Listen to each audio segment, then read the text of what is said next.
One of the really cool locusts that you'll be dealing with is a guy called Mauler, and he's essentially a boomer with a shield, a big helmet, and he has an explosive flail. And he'll come at you swinging this flail around, and if you shoot him, he'll actually wield the shield, and it's basically very hard to penetrate that shield because it provides very good coverage for him.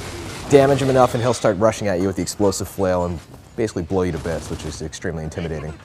One of the other cool enemies that are featured in Gears 2 are these creatures called tickers.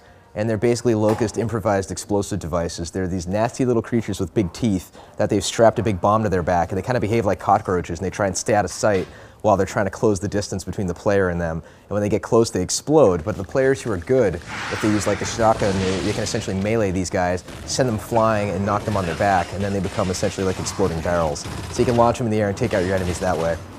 We also have heavy weapons now that we've added in that you really have a little bit of encumbrance, and you can actually take the Gatling gun, which is called the Mulcher, and mount it on cover, and once you get it going, the barrel's spun up and it's not overheating. Basically, a few bullets and you will just turn your enemies into itty-bitty bits of pulp, which is tremendously fun.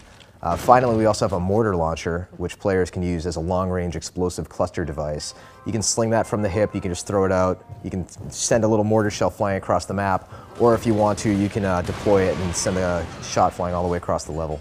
In the campaign, we're shipping with a 2-player cooperative experience for the main narrative experience. We're shipping with a game type called Horde, which is essentially 5-player co-op in kind of this Geometry Wars meets Smash TV type game mode where there's just multiple waves of locusts coming after you. Generally, we believe that we have all of the benefits of the co-op experience with Horde without the trappings of a campaign mode.